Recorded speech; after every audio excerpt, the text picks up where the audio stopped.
Alright, I'm just going to be very quickly demonstrating how the classes and partying here, all that crap works in Snankers. And I'm a new player, so I don't know a lot, but this is just what I learned. The information, the guide here is very, very uninformative.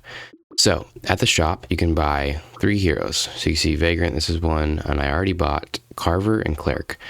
So each hero, this the number at the top there, that's just the tier. And you can see at the top, different tiers show up at different amounts. And the tier, it just determines the cost, which the tier being the cost, so tier 1 costs 1, etc. And the rarity, as you can see. And typically the higher tiers, the better. So, Vagrant, as you can see, this costs 1, and it comes with 2 classes. This is what's associated with it. So I'll demonstrate here. I already have a Carver and a Cleric. So if I got 3 Carvers, that would only upgrade it into a level 2, or yeah, level 2 Carver, and then level 3, you get an effect. Same thing with here. You get 3 level 1s, you get a level 2, 3 level 2s, you get a level 3, level 3s where stuff happens.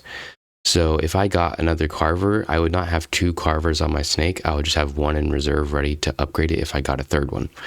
So you need a unique thing. So I have a Carver and a Cleric. So these are the 2 things that are actually going to be on my snake. Now the classes are what associates with it. So if I just had 1 Carver, you can see in the left there, it's 2 out of 4, well, 2 or 4.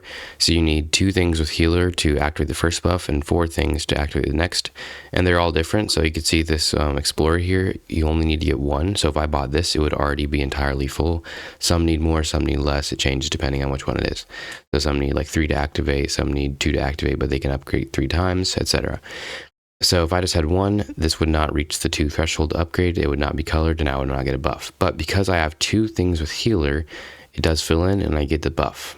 So you can see a chance to create the healing orb.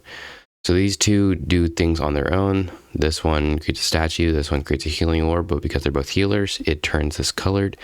And this one has builder on it, the Carver, but because it's the only builder and this one needs 2, it is not active. It's pretty simple, really. It just doesn't tell you how it works, which is really confusing in the start. So you just want to try and get these as active as possible. That's pretty much how it works. It's not really that complicated. Up to 7 classes. This guide is just like, it just doesn't really explain well at all how this works. Higher here's the same class to another class, but like it's just weird.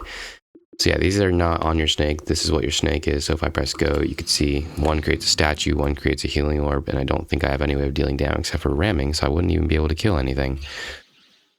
But not to worry. There's my healing orb. So you can see that one creates the healing orb. The other one should create a statue. I don't know when it will create a statue because I didn't really, there it is.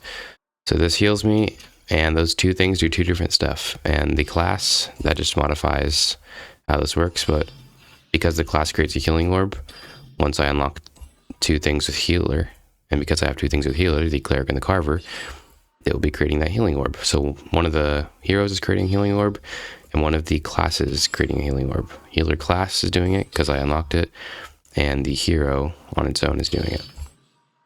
So yeah, not really that complicated, but the game is really uninformative and I couldn't find many guides or videos on it. Hope you enjoyed, hope you learned something, have a great day.